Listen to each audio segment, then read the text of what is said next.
Hi guys! First time kong gumawa ng video based sa aking experience sa pagpunta sa derma clinic. So, may nakita ako na promo dito sa Facebook. Ano siya? CO2 laser fractional. CO2 laser. CO2 fractional laser. Ngayon, ang nakapromo sa kanya is merong 5 sessions for 6,000. Dati siyang 20,000. Tapos, yung isang clinic naman is 3 sessions of CO2 fractional laser and 3 sessions of facial. So, ang alam ko dito, bago ka i-fractional laser sa face mo, kailangan mo munang facial. So, ito, nagpa-schedule ako dito sa, taga Malabon kasi ako. So, nagpa-schedule ako dito sa Malabon City Square. So, based dun sa kachat ko na taga-clinic, yung promo nila, which is yung 3 fractional laser plus 3 facial is 5,500. Dun lang siya sa Bukawi, Bulacan branch. So, taga Malabon ako, medyo malayo. Pero, ang advice niya sa akin, magpakonsulto muna kung saan ako malapit na branch, which is dito nga sa Malabon City Square. So, isang jeep lang or isang tricycle, nandun na kaagad ako. So, today is June 3, after office hour, 5:30, nag-out na ako. So, by 6 o'clock, exactly 6:02 PM, nandun ako sa clinic. So, as first time na pumunta sa clinic, ang unang pinagawa sa akin is pinag-fill up ako ng name, address, contact number, kung female ba ako or male, and contact number ko, kung nagkaroon ba yung medical condition like hypertension, diabetes, or any medical condition na nangyari sa'yo or medical history, parang ganyan. Kung may allergy ka ba sa mga gamot or kung may ini-intake ka ba na gamot ngayon. Yun lang yung nakita ko. Tapos kung first time mo ba na magpa-clinic, pumunta sa derma. Tapos sa likod, so isang papel siya, kasing laki ng A4, basta mga ganyan, isang bond paper siya. Dun sa harap, yung mga nabanggit ko na details, pangalan, kung anong edad mo, contact number, tapos kung tagasan ka, kung meron kang mga allergies, tapos kung may sakit ka ba, may initake kang mga gamot, ay ganyan. Tapos sa likod naman ng papel, signature mo, pangalan, tapos kung anong date. Same dun sa harap pala na date din nakalagay. So, yun na nga, nagpa-schedule ako through messenger na lang din. Tapos, nung pumunta ako doon, syempre tinanong ko, yung pinaka-concern nating lahat, kung yung consultation ba is may bayad. So, clear naman sa akin na yung consultation nila is free.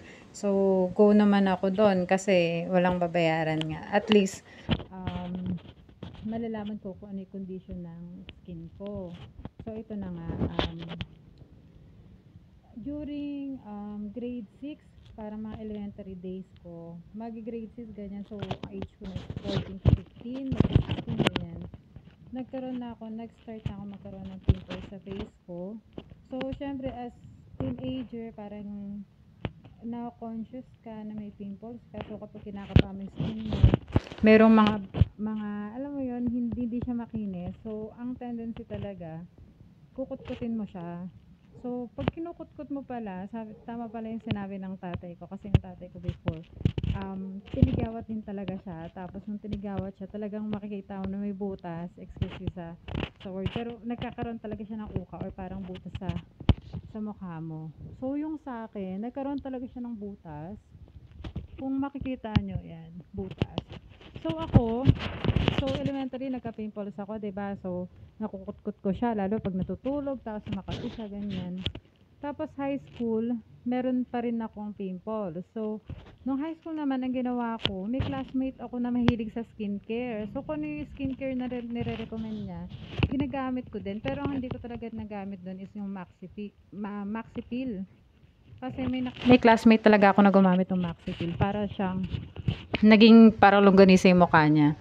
So, hindi ko ginamit. Meron akong ginamit before, RDL. Yung para magbabalat siya. Pero dun lang sa part na may pimples dapat. So, ako naman, syempre, sabi ko, ay, maganda RDL. Magbabalat yung balat. Ay, yung magbabalat yung face ko. So, matatanggal yung mga peklat ng pimple. So, mali pala. So, nilagay ko sa buong face ko, humapdi yung mukha ko. Pero tinigil ko din. So, yung college naman ako, yun, hindi na ako masyadong pinipimples. Hanggang sa, ano na ako ngayon, 29. So, pag nagkaka-pimples ako, hindi talaga yung pag nakita mo, ay, ang daming pimples, hindi ganon. Nagkaka-pimples ako dito na lang, tapos sa bandang baba, yan. Pero nawawala din siya. So, ito na nga, pumunta ako ng derma kanina. June 3 ngayon. Ay, oo, tama, June 3, after office hour. So, pagpasok ko, nag-fill up ako, kinonfirm lang nung staff na nagpa-schedule talaga ako. So, mabilis lang siya. So, after mga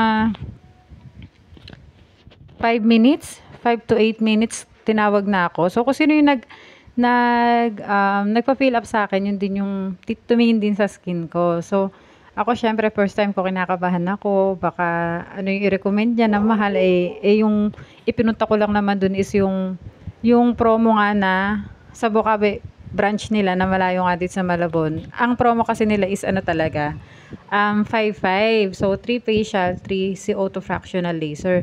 So, yun na, sabi niya, ma'am, humiga ka. So, humiga naman ako. So, chinek niya yung, so, pagkahiga mo, di mo naman kailangan tanggalin yung shoes or chinelas mo. Pagkahiga mo, meron namang pinakasapin yung bandang paa. So, hindi naman nakakahiya na hindi ka magtanggal ng sapato. So, higa ako. Tapos, sabi niya, ma'am, bubuksan ko ilaw, nakatapat sa face mo. Baka masilaw ka. So, ako, pumikit ako. Tapos, nang pagkabukas ng ilaw, yun, medyo dumilat na ako ng konti. So, una niya ginawa, sabi niya, ma'am, check ko yung side ng face mo, which is ito nga. So, nakita niya na talagang sa side na to, pinimples talaga ako. So, hindi naman siya namumula, pero alam mo yung mga butas sa balat ko. Ayun talaga yung dati pa na sabi ko, pag nagkapera ako talaga, and nagka-budget ako, ipapaayos ko yung, papalaser ko siya kasi tagal ko na nga nakikita. So, dito sa side na to, tiningnan niya yung sa bandang nose ko, tiningnan niya tong side na to. So, ang sabi niya sa akin, tama daw yung ini-incur ko sa kanilang CO2 fractional laser. Pero yung skin ko kasi, ang kailangan daw na session is 10 to 15 para makita yung talagang wala nang bakas ng pimples. Pero, ang promo daw nila dun sa branch na yan sa Malabon City Square is 7,500.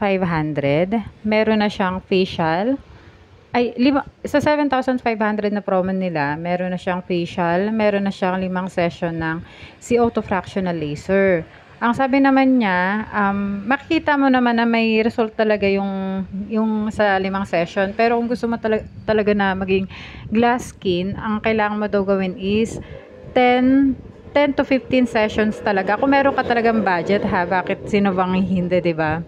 So ako, sabi ko, sige ma'am, dun muna ako sa 5 sessions which is yung 7.5. So yung 7.5 na yon, 5 session ng CO2 fractional, tapos 5 session ng facial. So ang setup nun is bago ka i-fractional laser, kailangan ka munang i-facial. So, dun tayo sa tanong na masakit ba? Ang una daw, facial ka, tapos lalagyan ka ng anesthesia sa face mo, yung parang cream na nilalagay. So, after nun, para hindi mo maramdaman yung, after nun, ile-laser ka na. So, may hapdi daw na ma-feel, pero hindi, tolerable, parang ganyan. So, yun nga, ibinilin niya. So, dito tayo sa sa promo nila na 5 session ng fractional laser, tapos 5 session ng facial. So, 7.5 yun, dun sa Malabon City Square branch nila. Tapos, ang explanation niya sa akin, so parang medyo, kapag nilaser siya, para siyang sugat, diba? Mamumula siya ng 2 to 3 days yata. Tapos, bawal kang pawisan. Tapos, ang explanation pa niya, yung promo na 7, yung 7.5 is yung promo lang. So, yung promo nila na fractional, 5 session ng fractional laser, 5 facial. So, yung 1.5, ay, wait pala. Yung 1.5 is yung 5 session ano pala, sorry, dun sa una, correction pala. Yung 7.5 pala, si auto fractional lang siya. Yung 1.5, yung facial, tig-5 session yun na. Yung, 5.7, may inad siya dito, kaya siya, nagtotal na 14,700. Stem cell, tsaka yung Dermix ba to? Basta stem cell, 2.5, Dermix, 2.5, plus yung sunblock mo, 760. So, 5.7. So, yung stem cell tsaka Dermix, ito yung gamot kasi sinunog yung balat mo, 'di ba? Magkakaroon ng wound. So, kailangan mo ng gamot 'yan para hindi maging okay yung result ng skin mo sa face. Tapos yung sunblock, kailangan siya para ma-protect siya sa sun, ganyan. Tapos, ang bili nga niya, during CO2 fractional or after, bawal kang pagpawisan, excess na alam mo yung mag-exercise ka, parang ganyan, bawal daw yun. Tapos, 2 to 3 days na mamumula yung face mo. Yun. So, yung facial mo na 1.5, yung promo na fractional laser na 5 session is 7.5 plus yung sunblock mo and yung gamot mo sa face mo is 5.7, total of 4,700. So, yun. From 5.5 na nakita ko na promo nila, naging 7.5 siya. Kasi nga, hindi naman yun yung branch na in-inquire ko. Pero same clinic naman siya. Meron pa palang facial na 1.5. Tapos, ang magiging gamot mo pala and sunblock mo is 5,700. So, 14,700. So, ang session pala nito, ang CO2 fractional mo, monthly. So, ang reservation nila is 2,000. So, nagpa-reserve na ako. Sabi ko, babalik na lang ako next week, which is June 9 yata, mga ganyan. So, ang binili ko lang today is, today nga, di ba, June 3. Ang binili ko lang ngayon is yung facial nila kasi sabi niya, facial wash pala. So, ang sabi niya sa akin, kasi clogged na din daw yung pores ko. So, makikita mo dito. Kasi ginagamit ko nga Dove na soap sa mukha. Yung white yung regular soap ni Dove. Tapos, Oxycure na serum. Tapos, Oxycure na sunblock. For pimples naman kasi yung Oxycure na yun. So, recommend niya sa akin, yung safe, yung ginagamit ko before na facial wash, ay yung ginagamit ko sa face ko is Safeguard and Dove. Wag daw yun. Kasi nakaklag talaga ng portion. Hindi niya recommended. So, ito na nga. So, nagpa-reserve ako. Tapos, meron siyang nirecommend sa akin na gamitin ko muna facial wash. Wait, hanapin ko. Wait, ang facial wash na nirecommend niya sa akin is ano din nila to brand din nila. Wait, post ko muna. So, ito na siya. So, ito yung clinic. Spotless Aesthetic Center by Laxalure. Ayan. So, yung presyo nito is 300 pesos. Ang sabi niya dito, ito siya. 300 pesos to, di ba? Tapos, ang sabi niya, hindi raw talaga ito mabula. So, kaunti lang ang kailangan nito. Maganda daw sa face.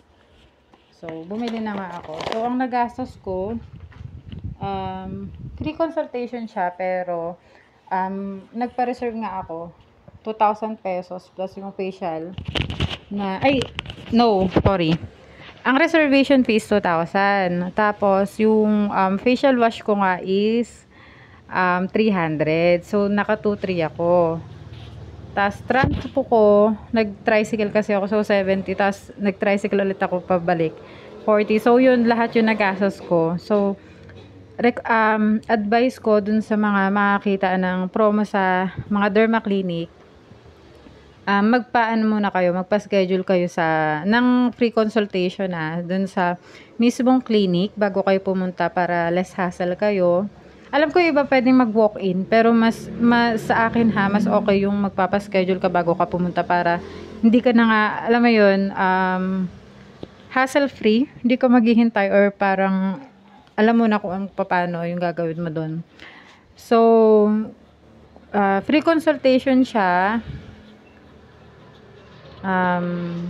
O yun, balitaan ko kayo pag na kabalik na ako doon sa clinic tapos pinagawa ko na yung first session ko ng CO2 fractional. So, tignan nyo yung face ko. Yun siya. Kasi, pagkagabi hindi siya halata, no? Pero pagka-araw, grabe. Talagang, sabi ko nga, ano to, parang talagang uka-uka siya ang pangit. Pero, sa akin lang to kasi talagang medyo nalulungkot talaga ako ng ganito yung face ko. Kaya sabi ko nga, pag budget talaga ako, pag-iipunan ko, papaayos ko yung face ko. So, see you next time pagka napagawa ko na yung first session ko. Bye!